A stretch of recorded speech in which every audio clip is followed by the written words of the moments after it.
Alice's Adventures in Wonderland and Through the Looking Glass by Lewis Carroll. Chapter 5. Advice from a Caterpillar. The caterpillar and Alice looked at each other in silence. At last the caterpillar took the hookah out of its mouth and addressed her in a languid, sleepy voice. "Who are you?" said the caterpillar.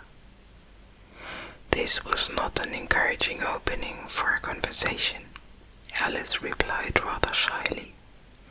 I hardly know, sir, just at present. At least I know who I was when I got up this morning, but I think I must have been changed several times since then." "What do you mean by that?" said the caterpillar sternly. "Explain yourself." "I cannot explain myself, I'm afraid, sir," said Alice, "because I'm not myself, you see." "I don't see," said the caterpillar. "I'm afraid I can't put it more clearly," Alice replied very politely, "for I can't understand it myself to begin with, and being so many different sizes in a day is very confusing." "It isn't," said the caterpillar. "Well, perhaps you haven't found it so yet," said Alice, "but when you have to turn into a chrysalis, you will some day, you know, and then after that into a butterfly. I should think you'll feel it a little queer, won't you?" "Not a bit," said the caterpillar. "Well, perhaps your feelings may be different," said Alice. "All I know is it would feel very queer to me." "You," said the caterpillar contemptuously. "Who are you?" Which brought them back again to the beginning of the conversation. Alice felt a little irritated at the caterpillar's making such very short remarks, and she drew herself up and said very gravely, "I think you ought to tell me who you are first." "Why?" said the caterpillar. Here was another puzzling question, and as Alice could not think of any good reason, and as the caterpillar seemed to be in a very unpleasant state of mind, she turned away. "Come back," the caterpillar called after her. "I've something important to say." This sounded promising, certainly. Alice turned and came back again. "Keep your temper," said the caterpillar. "Is that all?" said Alice, swallowing down her anger as well as she could. "No," said the caterpillar. Alice thought she might as well wait, as she had nothing else to do, and perhaps after all it might tell her something worth hearing. For some minutes it puffed away without speaking, but at last it unfolded its arms, took the hookah out of its mouth again, and said, "So you think you're changed, do you?" "I'm afraid I am, sir," said Alice. "I can't remember things as I used, and I don't keep the same size for 10 minutes together." "Can't remember what things?" said the caterpillar. "Well, I've tried to say, how doth the little busy bee, but it all came different," Alice replied in a very melancholy voice. "Repeat, 'You are old, Father William,'" said the caterpillar. Alice folded her hands and began. "You are old, Father William," the young man said, "and your hair has become very white, and yet you incessantly stand on your head. Do you think at your age it is right?" "In my youth," Father William replied to his son, "I feared it might injure the brain. But now that I'm perfectly sure I have none, why I do it again and again." "You are old," said the youth, "as mentioned before, and have grown most uncommonly fat. Yet you turned a back back somersault in at the door. Pray, what is the reason of that? In my youth, said the sage, as he shook his grey locks, I kept all my limbs very supple. By the use of this ointment, 1 shilling the box, allow me to sell you a couple. You are old, said the youth, and your jaws are too weak for anything tougher than sweet. Yet you finished the goose with the bones and the beak. Pray, how did you manage to do it?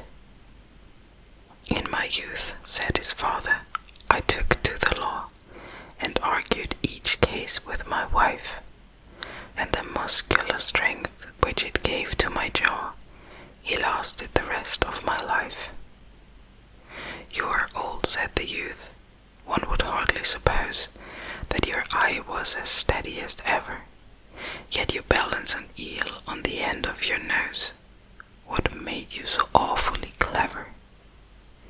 I have answered 3 questions, and that is enough, said his father. Don't give yourself airs. Do you think I can listen all day to such stuff? Be off, or I'll kick you downstairs. That is not right, said the caterpillar. Not quite right, I'm afraid, said Alice timidly. Some of the words have got altered. It is wrong from the beginning to end, said the caterpillar decidedly, and there was silence for some minutes. The caterpillar was the first to speak. What size do you want to be? It asked. Oh, I'm not particular as to size, Alice hastily replied. Only one doesn't like changing so often, you know.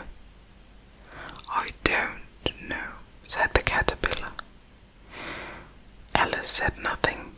She had never been so much contradicted in all her life before, and she felt that she was losing her temper. Are you content now? Said the caterpillar. Well, I should like to be a little larger, sir, if you wouldn't mind, said Alice. 3 inches is such a wretched height to be. It is a very good height indeed, said the caterpillar angrily, rearing itself upright as it spoke. It was exactly 3 inches high. But I'm not used to it, pleaded poor Alice in a piteous tone, and she thought to herself, I wish the creatures wouldn't be so easily offended. You'll get used to it in time, said the caterpillar, and it put the hookah into its mouth and began smoking again. This time Alice waited patiently until it chose to speak again. In a minute or 2 the caterpillar took the hookah out of its mouth and yawned once or twice and shook itself.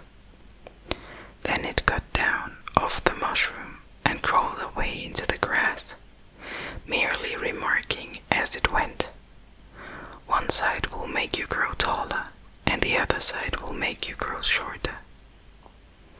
One side of what? The other side of what? Thought Alice to herself. Of the mushroom, said the caterpillar, just as if she asked it aloud, and in another moment it was out of sight. Alice remained looking thoughtfully at the mushroom for a minute, trying to make out which were the 2 sides of it, and as it was perfectly round, she found this a very difficult question. However, at last, she stretched her arm round, as far as they would go, and broke off a bit of the edge with each hand. And now, which is which? She said to herself, and nibbled a little of the right hand bit to try the effect. The next moment she felt a violent blow underneath her chin. It had struck her foot. She was a good deal frightened by this very sudden change, but she felt that there was no time to be lost, as she was shrinking rapidly. So she set to work at once to eat some of the other bit. Her chin was pressed so closely against her foot that there was hardly room to open her mouth. But she did it at last, and managed to swallow a morsel of the left-hand bit. "Come, my hand's free at last," said Alice in a tone of delight, which changed into alarm in another moment, when she found that her shoulders were nowhere to be found. All she could see when she looked down was an immense length of neck, which seemed to rise like a stalk out of a sea of green leaves that lay far below her. "What can all that green stuff be?" said Alice, "and where have my shoulders got to? And oh, my poor hands, how it is I can't see you." She was moving them about as she spoke, but no result seemed to follow, except a little shaking among the distant green leaves. As there seemed to be no chance of getting her hands up to her head, she tried to get her head down to them, and was delighted to find that her neck would bend about easily in any direction, like a serpent. She had just succeeded in curving it down into a graceful zigzag, and was going to dive in among the leaves, which she found to be nothing but the tops of the trees under which she had been wandering, when a sharp hiss made her draw back in a hurry. A large pigeon had flown into her face, and was beating her violently with his wings. "Serpent!" screamed the pigeon. "I'm not a serpent," said Alice indignantly. "Let me alone." "Serpent, I say again," repeated the pigeon, but in a more subdued tone, and added, with a kind of sob, "I've tried every way, and nothing seems to suit them." "I haven't the least idea what you're talking about," said Alice. "I've tried the roots of trees, and I've tried banks, and I've tried hedges," the pigeon went on, without attending to her. "But those serpents, there's no pleasing them." Alice was more and more puzzled, but she thought there was no use in saying anything more till the pigeon had finished. "As if it wasn't trouble enough hatching the eggs," said the pigeon, "but I must be on the lookout for serpents day and night. Why, I haven't had a wink of sleep these 3 weeks." "I'm very sorry you've been annoyed," said Alice, who was beginning to see its meaning. "And just as I'd taken the highest tree in the wood," continued the pigeon, raising its voice to a shriek, "and just as I was thinking I should be free of them at last, they must needs come wriggling down from the sky. A serpent." "But I'm not a serpent, I tell you," said Alice. "I'm a whelp." "What are you?" said the pigeon. "I can see you're trying to invent something." I'm a little girl," said Alice, rather doubtfully, as she remembered the number of changes she had gone through that day. "A likely story indeed," said the pigeon in a tone of the deepest contempt. "I've seen a good many little girls in my time, but never one with such a neck as that. No, you're a serpent, and there is no use denying it. I suppose you'll be telling me next that you never tasted an egg." "I have tasted eggs, certainly," said Alice, who was a very truthful child. "But little girls eat eggs quite as much as serpents do, you know." "I don't believe it," said the pigeon. "But if they do, why then they're a kind of serpent, that's all I can say." This was such a new idea to Alice that she was quite silent for a minute or two, which gave the pigeon the opportunity of adding, "You're looking for eggs. I know that well enough. And what does it matter to me whether you're a little girl or a serpent?" matters a good deal to me," said Alice hastily. "But I'm not looking for eggs, as it happens, and if I was, I shouldn't want yours. I don't like them raw." "Well, be off then," said the pigeon in a sulky tone, as it settled down again to its nest. Alice crouched down among the trees as well as she could, for her neck kept getting entangled among the branches, and every now and then she had to stop and untwist it. After a while she remembered that she still held the pieces of mushroom in her hands, and she set to work very carefully, nibbling first at one and then at the other, and growing sometimes taller and sometimes shorter, until she had succeeded in bringing herself down to her usual height.